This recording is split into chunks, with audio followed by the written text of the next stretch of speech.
Allô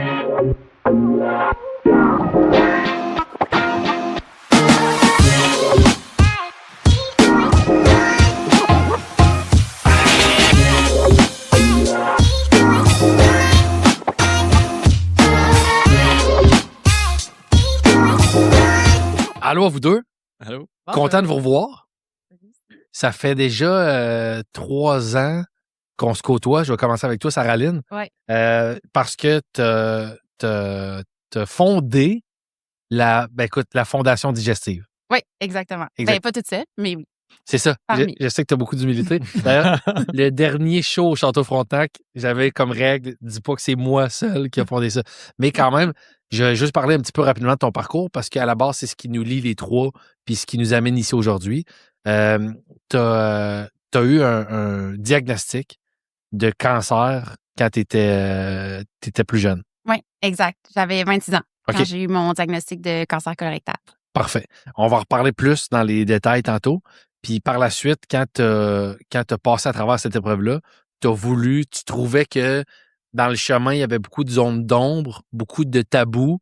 Ouais. Puis tu t'es dit, je veux éviter à quelqu'un qui passerait par là de vivre toutes les déceptions ou tabous, zones d'ombre, d'incertitude que tu as vécues. Exactement. François, chirurgien. Ouais. Fait que t'as plus peur de la fin du monde que de la fin du mois. Je sais pas. Ça dépend de la loi 2. Ouais, c'est ça.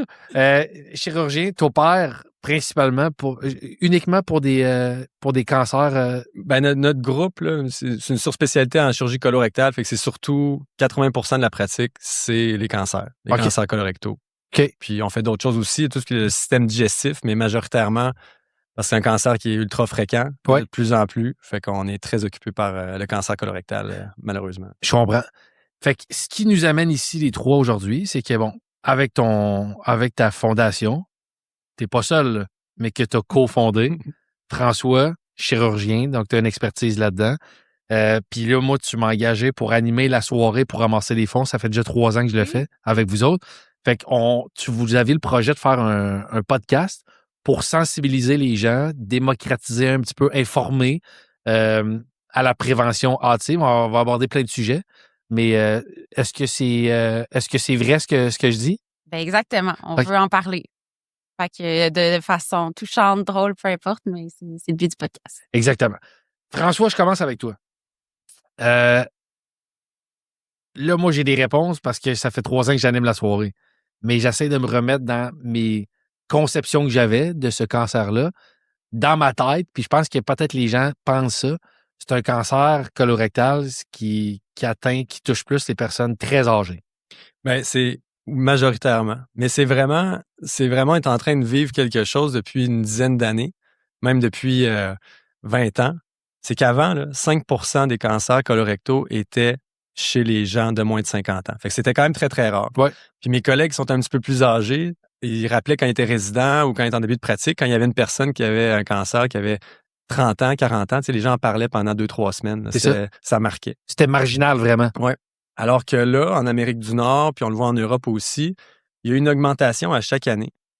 Puis on est rendu à pas loin de 30% des cancers colorectaux qui sont chez les moins de 50 ans. OK. Fait que nous, à toutes les semaines, on descend une grosse partie de la province, puis à toutes les semaines, ben, il y a des gens dans la trentaine, beaucoup de gens dans la quarantaine, puis on a même des gens dans la vingtaine qui nous sont référés. Fait que c'est sûr, ça marque tout le temps, là, Ouais. mais c'est rendu chose commune. Fait que c'est pour ça que c'est important là, de justement sensibiliser aux signes, aux symptômes et tout ça. On l'explique à quoi que c'est plus jeune qu'avant parce que c'est mieux dépisté, puis peut-être qu'avant, les gens l'avaient puis ils l'ont pas su, ou il y a des facteurs environnementaux qui font en sorte que ce cancer-là, maintenant, on peut l'avoir plus jeune? Il y a plein d'hypothèses en ce moment parce que justement, c'est mondial. Fait que les gens essaient de trouver pourquoi, puis on pense que c'est une exposition en jeune âge.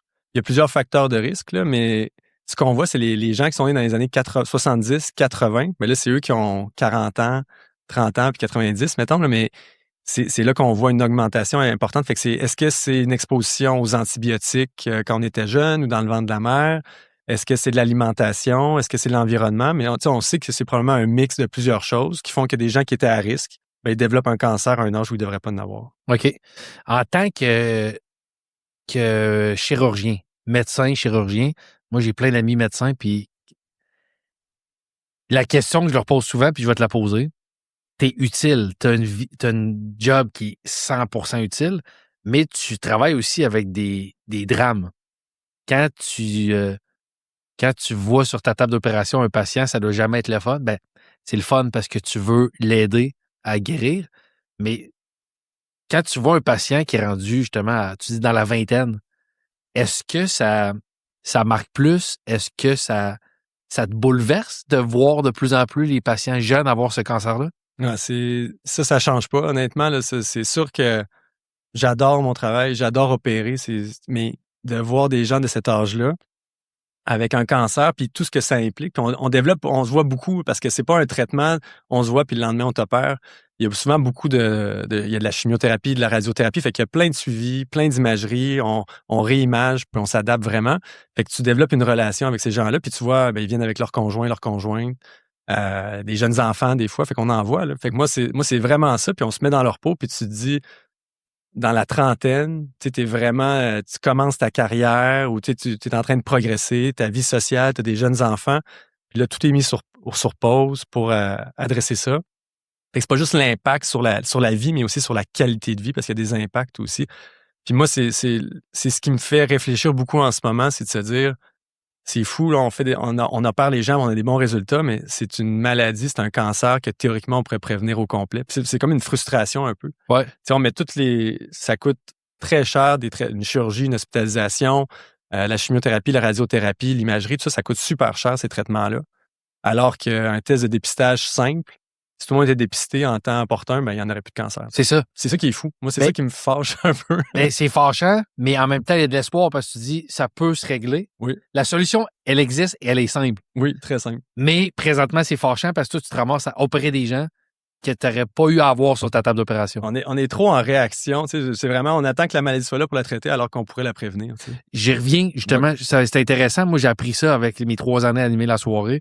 La prévention, on parlait de patients qui l'ont de plus en plus jeunes. Sarah Lynn, toi, si on revisite cette période-là de ta vie, ça a été quoi tes premiers symptômes ou inquiétudes qui ont fait en sorte que tu es allé consulter puis tu te dis, hey, j'ai peut-être quelque chose? Oui. J'avais comme 25 ans là, quand ça s'est vraiment mis à se détériorer, mais pendant comme plusieurs mois, niveau digestif, ça fonctionnait pas. J'avais du sang dans les selles, j'ai vraiment perdu du poids. J'avais beaucoup mal comme quand j'y allais. Fait que j'avais consulté mon médecin de famille et tout, mais tu sais, j'avais 25 ans. Fait que c'était sûrement des hémorroïdes que je me suis fait dire, ou peut-être maladie de Crohn, mais tu sais, jamais rien de dramatique comme ça. Parce que moi, j'ai toujours entendu dire sang dans les selles, c'est go à l'hôpital vite. Mais c'est qu'à cet âge-là, tu es tellement jeune qu'on excluait l'option peut-être d'un cancer colorectal? Exact. Okay. J'ai jamais entendu ce mot-là des consultations que j'ai eues. Puis là, à un moment donné, ça fonctionnait plus. J'étais plus capable de sortir de chez nous, là, puis de vivre ma vie de jeune adulte normale. J'avais appelé ma soeur qui est médecin. Puis là, j'avais dit, hey, ça marche plus. Puis là, elle a dit, là, comme, va-t'en à l'urgence. Comme directement, il était comme 5 heures du matin. Elle a dit, vas-y, tu sais, si ça attendra pas trop. Fait que je suis partie au CHUL à Québec. J'ai pris l'autobus. J'ai même pas appelé mes parents parce que dans ma tête, c'était comme sûrement rien. J'avais sûrement un problème. Puis là, ben, quand je suis arrivée à l'hôpital, ils m'ont dit, là, faut que tu appelles tes parents. Puis ils sont arrivés. Puis avec une coloscopie d'urgence, là, ouais. Ils ont découvert que j'avais une grosse masse proche de mon rectum qui était assez énorme, qui bouchait carrément là, mon système digestif. Sarah, moi, la conception que j'ai, c'est quand on a un verdict de diagnostic de cancer, c'est les pubs qu'il y avait à l'époque là, qui ont assez marqué l'imaginaire, que les gens sont projetés de leur chaise quand le médecin leur annonce ça. Là, tu es seul, tu es à l'hôpital, à l'urgence. Je sais pas si tes parents sont arrivés à ce moment-là. Ouais. Comment ça se passe, puis comment tu le vis? Ben, pour te donner une idée à quel point on s'y attendait pas, mon père, il est allé retourner des lunettes à la Place Laurier. Là. Puis ma mère est venue me rejoindre à l'hôpital tellement qu'on se doutait de rien. Puis là... mini parenthèse, est-ce que finalement, la lunetterie, ils ont repris ses lunettes? Ou? Ça va sûrement être coupé du montage? Je sais pas. OK. Il avait réussi à se faire rembourser les lunettes. OK. Je vais te pardonner en cette journée-là, pas te rappeler des détails par rapport aux lunettes. Mais bon, fait que vous pensiez pas que ça serait ça, là? Non, pas en tout. Puis, tu sais, je revois encore le gastro-entérologue qui rentre avec son résident, là, pauvre lui, qui avait des grosses annonces à faire au début de sa carrière. Puis là, il ferme les portes de ma petite chambre au CHUL. Puis là, ma mère moi, je suis dans le lit, elle est assise à côté de moi. Puis là, elle nous dit, bon, ça sera vraiment pas des bonnes nouvelles.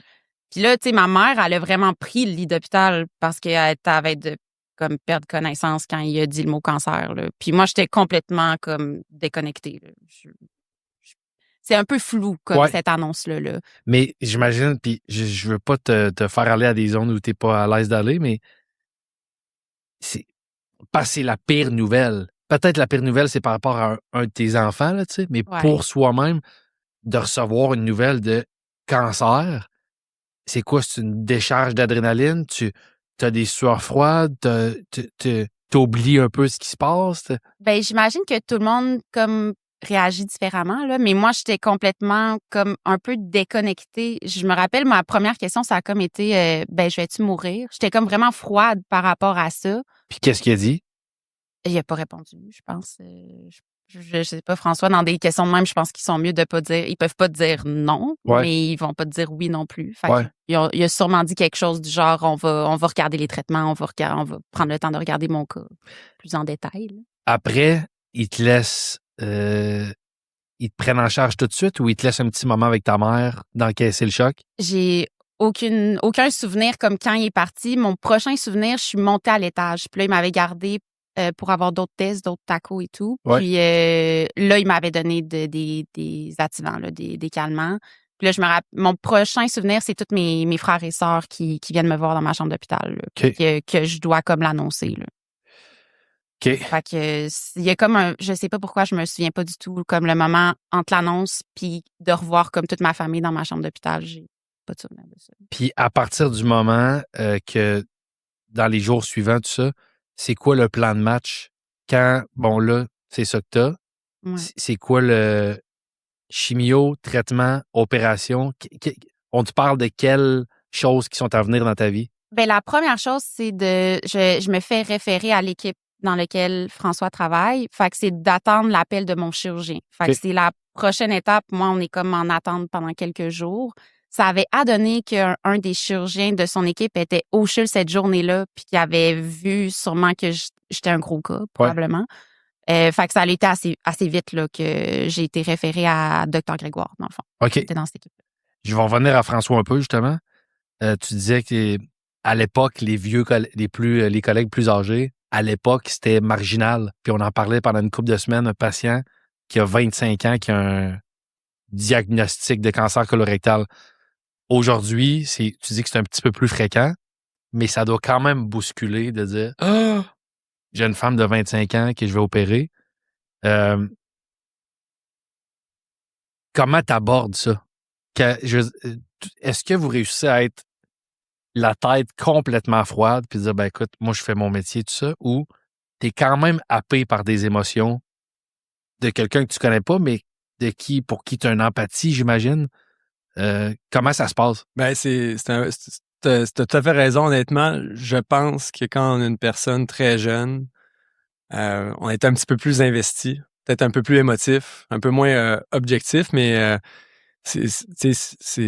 ta journée n'est pas normale là, de rencontrer. Il n'y en a pas tous les jours, là, mais il y en a de plus en plus, mais ça ne change pas. Ça reste que tu te dis, crime, cette personne-là commence sa vie. C'est souvent, c'est des facteurs de risque, mais c'est pas comme le cancer du poumon et la cigarette. Là. C'est pas une mauvaise habitude de vie. Des fois, c'est vraiment souvent une malchance. Aléatoire.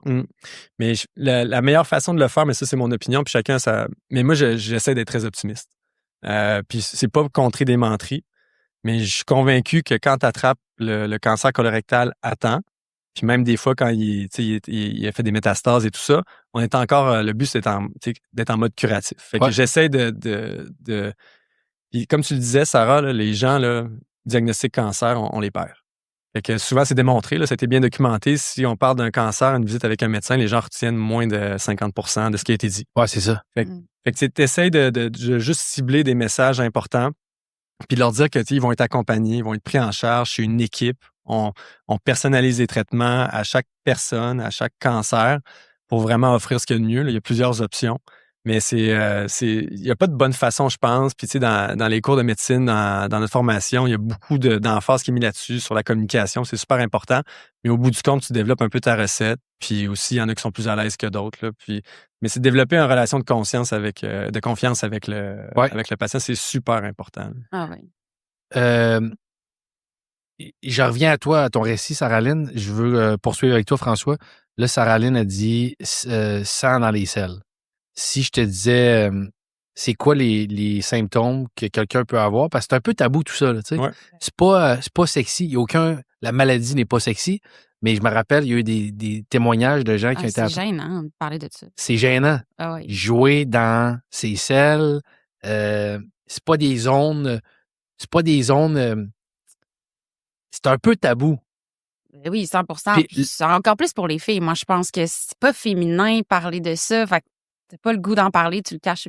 Ben déjà, moi, c'est avec tu sais, parce que je me rappelle, tu avais première année de la soirée au Château Frontenac pour ramasser des fonds. Tu avais parlé de sang dans tes selles. Puis moi, c'est ce soir-là que j'ai appris que les femmes vont à la selle. Tout à fait. Fait que les filles ont des besoins aussi. Bon. Mais c'est quoi les symptômes? Quelqu'un qui regarderait ça, qui se dit, OK, je m'inquiète un peu pour moi. C'est quoi les symptômes qu'il faut tout de suite prendre ça en charge, puis oublier les tabous, puis aller voir un médecin? Ben, le premier, puis c'est ce que Sarah-Lynne a dit, c'est le sang dans les selles. Puis tu sais, avoir du sang sur le papier de toilette ou qui coule dans l'eau de toilette, souvent c'est des hémorroïdes, mais tu sais, c'est pas normal. Ouais. Puis 99% du temps, ça va être une fissure anale ou des hémorroïdes, puis Ouais. c'est bénin, puis c'est pas de danger, mais il faut consulter. Ouais. Mais quand tu as du sang mélangé au sel, Dans la selle. là. ça, c'est vraiment, là, mais c'est pas une urgence, allez pas à l'urgence, à moins que ça saigne abusivement, là, Ouais. tu sais, mais c'est de consulter rapidement, si vous avez accès, bien entendu, à un médecin de famille ou un professionnel de la santé, mais il faut consulter. Quand il y a du sang, c'est pas normal, puis on va investiguer ça, puis on va confirmer que c'est sûrement des hémorroïdes, mais c'est ça qu'on voit, c'est qu'il y a de plus en plus de jeunes avec des cancers colorectaux, mais ils consultent souvent 1 an après le début des symptômes parce que tout le monde, même les médecins de première ligne, des invités, ils disent non, c'est des hémorroïdes, c'est rien, t'es même Un trop peu jeune comme pour avoir ce que ça. Sarah-Lynne a vécu. Oui. Fait que ça, c'est le classique, on le voit. Là, des fois, c'est des gens 2 ans de temps. Puis c'est pour ça qu'on voit souvent que les jeunes vont à un diagnostic de cancer plus avancé parce qu'ils ont laissé ça traîner. Mais c'est pour ça. Puis c'est une des raisons pourquoi on fait ça. Il faut sensibiliser les gens, là, dire que c'est pas normal. Fait que sang dans les selles, c'est le symptôme numéro 1. On consulte, on fait une investigation, un dépistage avec la coloscopie. J'ai 2 questions qui me viennent par rapport à ce que tu as dit. Tu as dit si vous avez un médecin de famille, mais comme moi, mettons, j'ai pas de médecin de famille. Il y a quand même beaucoup de gens, là, je fais pas un jugement du système de santé, mais il y a quand même beaucoup de gens qui n'ont pas de médecin de famille.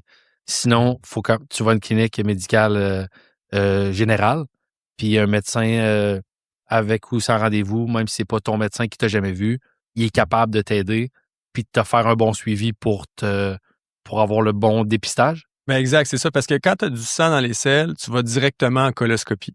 Puis il y a un degré d'urgence ou pas, dans le sens que c'est en dedans de 2 mois, tu vas avoir ta coloscopie, là, théoriquement.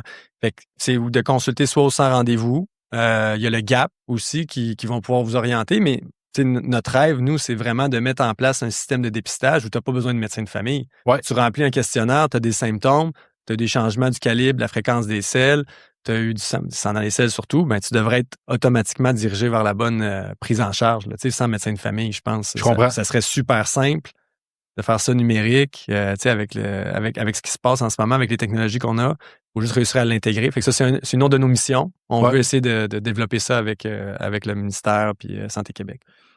Tu disais tantôt, on pourrait éviter carrément. C'est un cancer qui peut être évitable s'il est bien diagnostiqué ou en tout cas dépisté rapidement. C'est quoi les façons de dépister avant même des symptômes ou avant même sang dans les selles?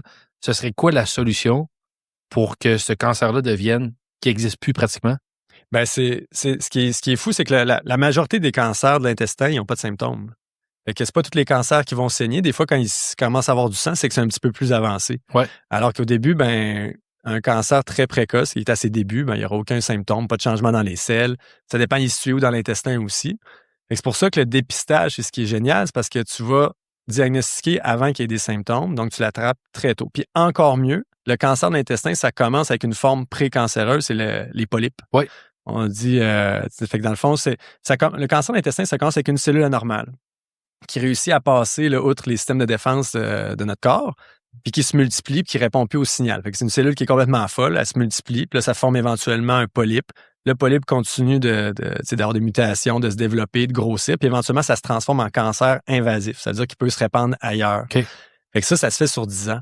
Mais quand tu fais le dépistage, ben là, tu trouves les formes précancéreuses, tu les enlèves en coloscopie, c'est très peu invasif, ça fait pas mal, on sent rien, c'est super efficace, puis t'as peut-être prévenu un cancer. Ouais. Tous les cancers commencent avec un polype, pas tous les polypes qui vont se transformer en cancer. Fait que nous, quand on fait de la coloscopie, j'ai l'impression de rendre bien plus service, puis d'être bien plus efficace parce que ça coûte pas grand-chose, c'est super facile, le patient n'est pas hospitalisé. Exact. Mais dans un monde idéal, moi, coloscopie, dans ma tête, c'était à 50 ans ou à 60. Là, maintenant, là, ce serait de faire une coloscopie à partir de quel âge? Ben, fait que ce qui est génial, ce qui est encore mieux, c'est parce que dans un monde idéal, tout le monde aurait des coloscopies. Okay, on déciderait d'un âge, puis on dirait qu'à partir de cet âge-là, tout le monde a sa coloscopie, un peu comme la mammographie dans le cancer du sein pour les femmes. Il y a des pays qui ont les ressources pour. En Corée du Sud, c'est ce qu'ils font. Là. Mais nous, au Québec, ben, il y a un problème d'accès puis de ressources, comme plein d'autres pays, là, c'est normal. Fait que ce qu'on a, c'est la recherche de sang occulte dans les selles. Fait que ça, c'est un petit test qui coûte 10 $ là, à notre société. Ouais. C'est ça qu'on distribuait. Le fit Ouais, test. le fit test. Ouais. Exact. Que c'est facile. Là. Ah oui. Parle-moi-en du fit test. Fait que le fit test, là, puis là, avec Clic Santé, maintenant, c'est très facile. Pas besoin de médecin de famille. Vous pouvez aller prendre rendez-vous, puis vous allez faire un questionnaire avec une infirmière, puis éventuellement, on aimerait ça que ça soit tout automatisé. Tu fais ton questionnaire, puis c'est éligible. Ben, tu fais un petit échantillon de sel avec un petit écouvillon. C'est analysé. Puis s'il y a une découverte de sang microscopique, ben là, à ce moment-là, le test est positif. Fait que tu vas être envoyé pour faire une coloscopie. Quand ce test-là est positif, tu as 2 chances sur 3 de trouver un polype, puis environ 1 chance sur 20, 1 chance sur 25 de trouver un cancer très précoce. OK, fait que là, t'es au début du processus. Ce test-là, c'est pour les gens qui n'ont pas de symptômes, fait qui n'ont pas de sang dans les selles, pas de changement de la fréquence des selles, qui n'ont pas d'antécédents personnels ou dans la famille de cancer ou de polype. Parce que ces gens-là, ils vont aller d'emblée en coloscopie pour le dépistage. OK, si moi, mettons, je veux être un citoyen exemplaire, je veux m'éviter ce drame-là dans ma vie, puis je veux décharger le système de santé de peut-être soit une coloscopie ou éventuellement une opération. Je le fais à partir de quel âge, le fit test, et ce, à quelle fréquence? Fait que le fit test actuellement, puis ça, c'est un autre enjeu qu'on essaie d'améliorer, c'est que ça commence à 50 ans. Fait que si, mettons, c'est en bas de 50 ans, ils ne voudront pas là, te faire le fit test. OK. Mais il y a certains pays qui ont abaissé ça à 45 ans. Mais là, quand on regarde, on disait tantôt 30 des cancers, en 2030, on va être environ 30 qui vont être chez les moins de 50 ans. C'est un peu fou de ne pas commencer avant. Ouais. Fait aux États-Unis, ils ont abaissé ça à 45 ans. Il y a plusieurs pays en Europe qui ont abaissé ça à 45 ans. Il y en a certains qui ont abaissé ça à 40 ans. Un test qui coûte 10 $. On va identifier c'est qui a vraiment besoin des coloscopies. Moi, je trouve que c'est un no-brainer. Je ne comprends pas avec ces données qu'on n'a pas changé ça. C'est le seul test de dépistage, là, le cancer colorectal, c'est le seul cancer qui a été prouvé qu'il y a un bénéfice de survie puis de détection avec le dépistage, avec la coloscopie puis le fit test. Ouais. Fait que on essaie de convaincre les gens. Là, fait que c'est tant mieux si le podcast peut aider, mais ça devrait commencer à 40 ans, minimum 45 ans. Là. OK.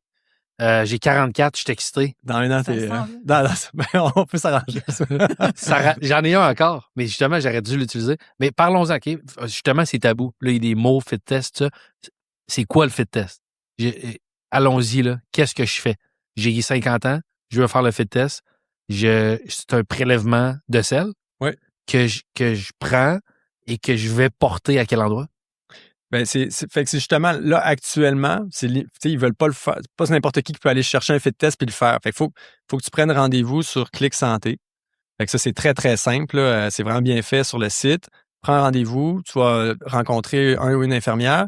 Ils vont te remettre le petit kit à la pharmacie. Fait que là tu vas à la toilette chez toi. Puis avec les petits écouvillons, ben tu prends un échantillon d'une selle. Tu remets ça, tu refermes ça dans la petite boîte et tu ramènes ça, puis ils vont l'envoyer au centre d'analyse. OK. Puis là, après ça, tu vas être contacté si c'est positif ou si c'est négatif. Puis tu fais ça à c'est au 1 ou 2 ans. Au Québec, on est aux 2 ans. Là. OK, ouais. Puis après ça, ben écoute, si tu fais ça, c'est pas parfait le test, c'est pas 100%. Ouais. Mais en faisant ça à tous les 2 ans...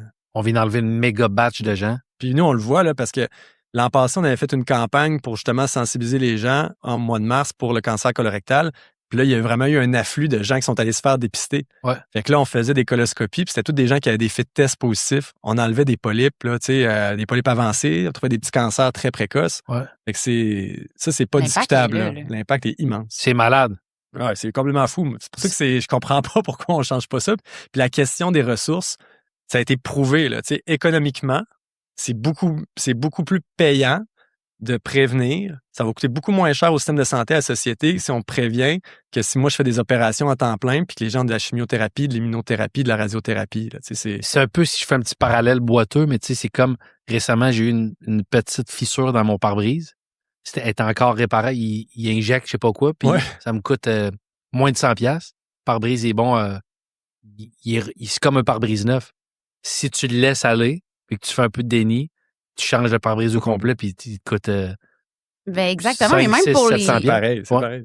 Pour les gens, là, c'est 100 fois moins pire. Moi, j'aurais aimé ça, faire un fit test, puis me sauver comme 4 opérations de la chimio, de la radio, plein d'impact aujourd'hui. Tu sais, c'est fou. C'est un no-brainer même pour les gens d'aller passer ce test-là parce qu'il fait pas mal. La coloscopie, ça fait pas mal non plus, mais c'est quand même un petit peu plus de préparation. Oui, puis c'est un petit peu plus. C'est ça. C'est une plus grosse journée. Alors que le fit test, c'est rien. Là, c'est rien dans ta journée. Là. Tu vas chier dans un. Mais faut y aller, anyway. Ouais. Mais c'est ce que ça nous prendrait. Ça nous prendrait une personnalité connue là, qui aimerait ça documenter tout le processus. Là. Je sais pas si tu penses à quelqu'un. C'est moi. Je vais le faire. C'est pas sexy, mais en même temps, si ça peut sauver des vies. Tu sais. Puis justement, ça râle. Mais je reviens à toi. À 25 ans, tu as ta vie est chamboulée. Ouais. Peut-être que si tu avais fait un fit test, je pense pas que tu aurais été éligible selon présentement, mais mettons, si tu avais fait un fit test à 23 ans, ça aurait été bénin, on t'enlève un polype, bye-bye. Ça n'a pas été ça. Ça a été quoi? Si tu me parles de 4 opérations, ça a été quoi, toi, ton chemin après cette annonce-là? La première chose, c'était de commencer la chimio. Fait que je me suis fait poser un porte-à-4 ici pour recevoir la chimio, là, qui est comme quelque chose qui rentre sous la peau puis dans lequel ils vont venir te donner les médicaments. J'ai eu mes premiers traitements de chimio. Après ça, 28 traitements de chimio, radiothérapie. Puis là, après ça, il faut comme attendre quelques semaines, mois pour que la radio continue de faire effet, là, même après les traitements. Après ça, je me suis fait opérer pour enlever le cancer. Ils m'ont mis une stomie temporaire. Après ça, ils m'ont enlevé ma stomie, puis ils m'ont enlevé mon porte-à-4.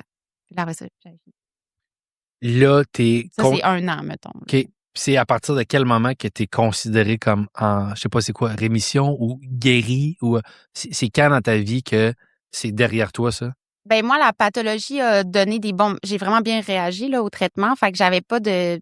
Dans mes ganglions, je pense, c'est ça. Là. Fait que j'avais pas de cancer autour de ce qu'il avait enlevé. Ouais. Fait que j'étais guérie, je crois, tout de suite après ma dernière opération. Ouais. Mais ça fait 7 ans. Là, donc, je suis guérie. Okay. C'est un suivi à vie, la surveillance après ça, parce que tu es plus à risque quand tu as eu un cancer d'intestin de refaire des polypes ou de refaire un cancer. Ouais. Mais après 5 ans de la chirurgie, si jamais le cancer n'est pas revenu, on dit aux gens que c'est extrêmement, extrêmement rare que ça va revenir. OK. Fait que Sarah Lynn est... Je vois moins mon chirurgien souvent. On parlait tantôt de tabou. Là, toi, en co-fondant cet organisme, cette fondation-là, toi, tu veux éviter, évidemment, avec la prévention plus hâtive, tout ce chemin-là à des gens. Mais concrètement, une Sarah Lynn qui avait 25 ans à l'époque n'aurait pas été éligible au fit test, selon ce que tu me dis. Fait que c'est quoi tant que les gouvernements vont pas changer, puis tu fais l'équation, elle a l'air assez simple, mais c'est quoi la solution à court terme? Est-ce que présentement, il n'y a pas de solution pour quelqu'un qui est en bas de 45 ans? Mais si je peux me permettre... Là, puis en passant, on coupera peut-être... C'est peut-être malhabile. Non, pas du tout. Je veux pas que ça sonne non plus défaitiste ou négatif, là, tu sais. Ouais. On coupera peut-être... Je veux pas que ça ait de l'air... on fait tout ça pour rien parce que le système peut pas changer, mais bref. Non, mais je pense que c'est possible. Puis il commence à d'avoir de plus en plus de pression. On le voit, il y a tellement de gens qui sont touchés. C'est le 3e cancer le plus fréquent après le cancer de la prostate puis du sein. C'est très, très fréquent. Puis c'est le 2e cancer le plus mortel. Puis là, aux États-Unis, c'est rendu la première cause de décès par cancer. C'est le cancer colorectal. Fait qu'il y a tellement de gens qui sont touchés. Mais à un moment donné, ces gens-là ont une voix. On a vu, il y a des acteurs, des actrices connues qui... le gars de Black Panther, le gars de... Dawson's Creek, James Panther. Qui est décédé récemment. Fait que ça met une pression. Puis plus tu touches des gens qui sont en âge de contribuer à la société, les impacts sont gros. Fait que moi, je pense qu'on va être capable de discuter. Les gens au ministère aussi, puis à Santé Québec, ils veulent faire le mieux possible. Mais de baisser ça à 45 ans au minimum, puis visons 40, là, essayons d'être en avant des autres. Puis l'autre chose, c'est que dans la famille à Sarah-Lynn, si, mettons, ses parents s'étaient fait dépister, puis ils avaient trouvé des polypes ou ils auraient trouvé une prédisposition à avoir ces cancers-là, bien, ils auraient dit, OK, ben là, vos enfants, il faut qu'ils se fassent dépister plus jeunes. Je comprends. Fait que si on avait fait une meilleure job, si, mettons, les parents à Sarah s'étaient fait dépister à 40 ans, est-ce que... c'est des suppositions, là, mais c'est ça aussi. Je comprends. On aurait peut-être pu... Parce qu'on peut pas non plus faire des tests à tout le monde à partir de 18 ans. Là. Je pense qu'il faut quand même être réaliste, mais 40 ans, c'est pas déraisonnable. Surtout que c'est pas 100% des gens qui vont aller le faire, parce que ça reste que même si tu le recommandes à tout le monde... Ça fait pas longtemps, là, ce programme-là qui est lancé. Là. Moi, dans mon temps, ça n'existait pas, là, le programme de dépistage. C'est fou parce que c'est ça que moi, dans mes 3 années avec la soirée pour la Fondation Digestive, ce qui me... Tu viens de le résumer encore, c'est le cancer aux États-Unis, tu dis le plus mortel, mais c'est le plus facilement évitable, par contre. C'est un maringouin qui devient un dragon, là. Dans le sens, je veux dire, on a une façon qui existe pratiquement pas, mais si on le laisse aller, il est très dangereux, en fait.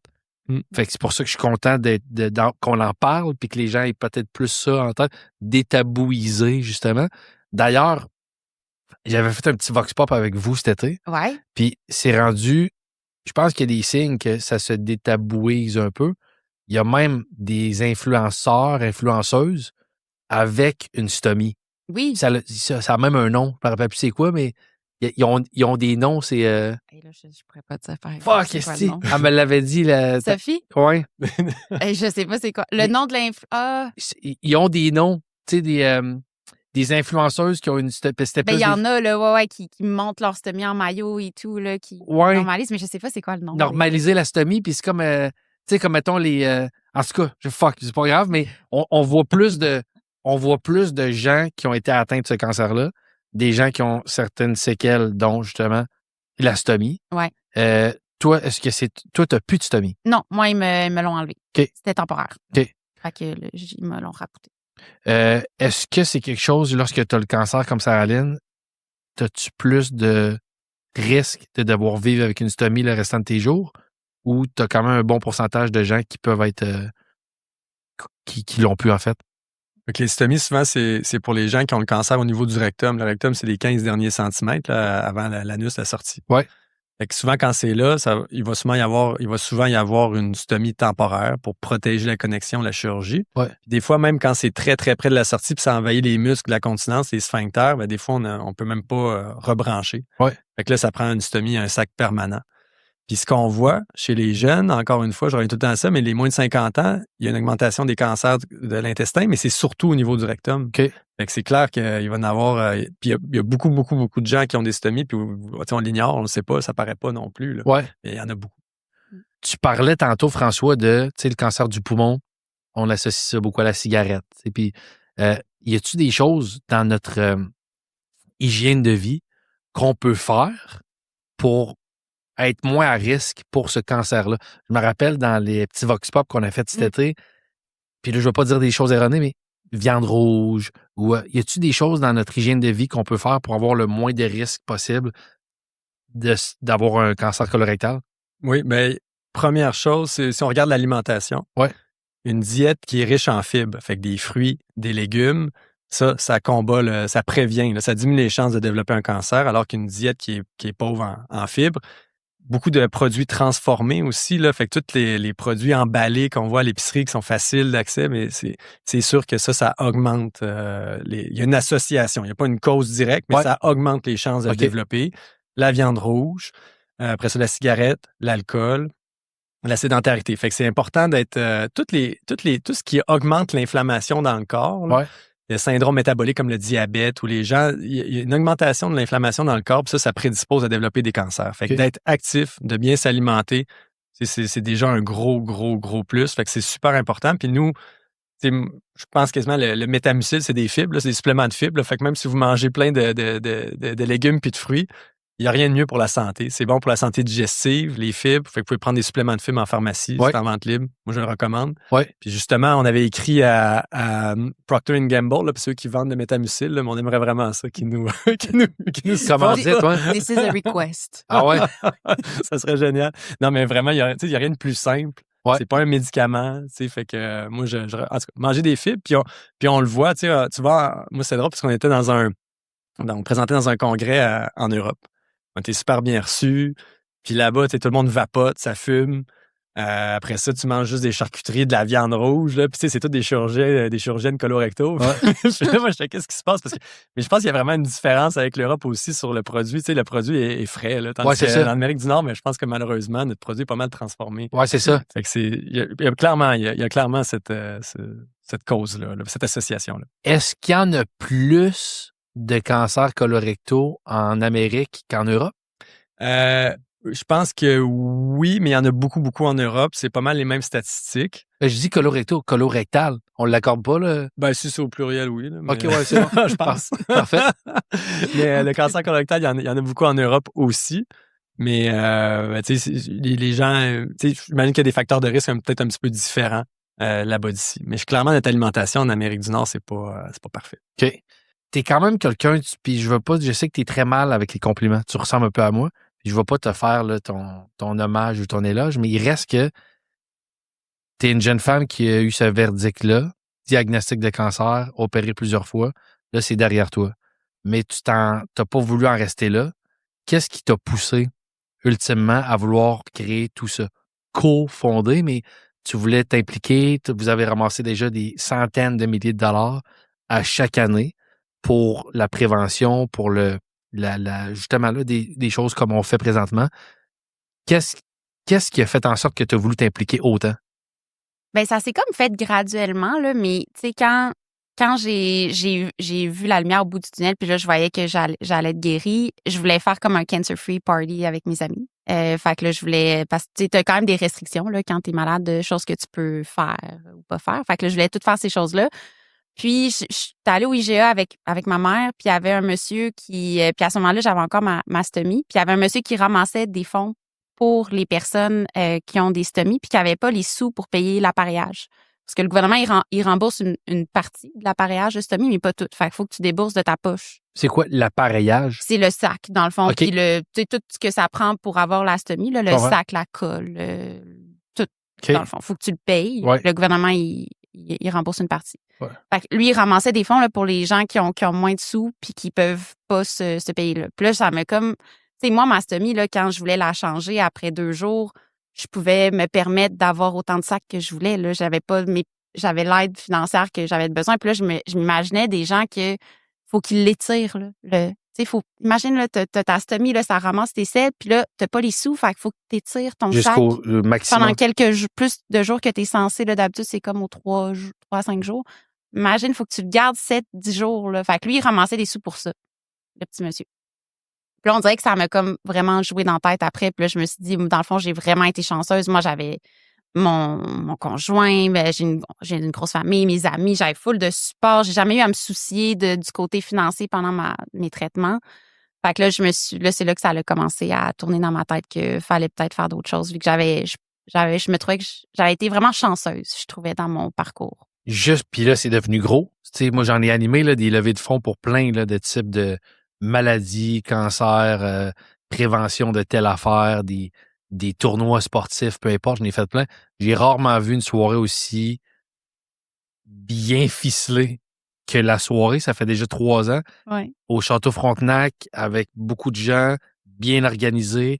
Vous avez ramassé jusqu'à maintenant combien d'argent avec la Fondation? On est à peu près on doit approcher le 1,5 million, d'après moi, là, peut-être plus. Plus que ça. Wow! Oui, c'est fou. Mais je pense que la force de la Fondation, puis tu sais, la Fondation, c'est Sarah Lynn, elle ne la mettra pas, là. Mais c'est elle, puis la force, c'est que tout le monde qui s'implique là-dedans sont touchés de proches, personnellement, leur famille, ils ont vécu la maladie. Fait que les gens qui s'impliquent, il n'y a personne qui est payé dans la Fondation Digestive, là, c'est vraiment juste du bénévolat parce que les gens y croient puis ils veulent contribuer, puis je pense que c'est vraiment ça qui fait la différence. Puis pour ça que ça fonctionne bien. Tu sais, en tout cas, moi, je suis impressionné à chaque fois quand je les vois aller, là, toute l'équipe qui s'implique, c'est fantastique. Toi, François, pourquoi tu t'impliques? Tu sais, dans le sens, Il est un cofondateur, là. Oui, mais c'est ça. Donc, pourquoi tu es cofondateur? Tu fais ça dans la vie, ton père, tu rends déjà service à la société parce que tu es un chirurgien qui répare des gens. Pourquoi c'est si important de t'impliquer aussi en plus de façon bénévole avec la Fondation? Ben, je pense que notre groupe là, de chirurgiens, d'infirmières, puis tout ça qui travaillent en colorectal, on est un gros groupe. Puis on a toujours visé à offrir ce qu'il y a de mieux. Là. On essaye, c'est ce qu'on vise. On a des aspirations élevées, peut-être des ambitions des fois très élevées. Puis si on attend d'avoir l'aide, parce qu'il y a un nombre les besoins sont illimités, mais les ressources sont très limitées au Québec, puis c'est comme partout ailleurs.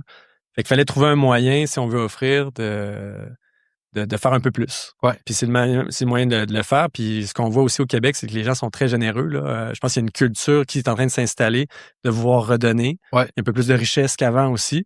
Fait que moi, c'était important. Tu sais, c'est des gens qu'on voit tous les jours. Fait que si on peut faire un petit peu plus, puis après ça, on rencontre des gens comme Sarah Lynn. Après ça, t'as pas le choix d'embarquer. La personne qui dit non à Sarah. Puis il y en a. Puis là, on voit Sarah aujourd'hui, mais dans le comité, il y a plein de gens. Puis c'est impossible. Regarde, on t'a écrit un message sur Instagram, puis t'as dit oui. Oui, c'est ça. On s'est essayé. Mais dernière question. Est-ce que ce fameux jour-là, là, sûrement le pire jour de ta vie, est-ce que finalement ton père avait réussi à se faire rembourser les lunettes?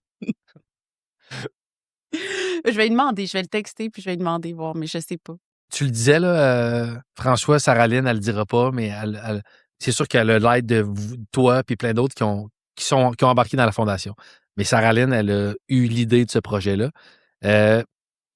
À chaque année, il y a assurément la soirée au Château Frontenac qui sert à ramasser des fonds.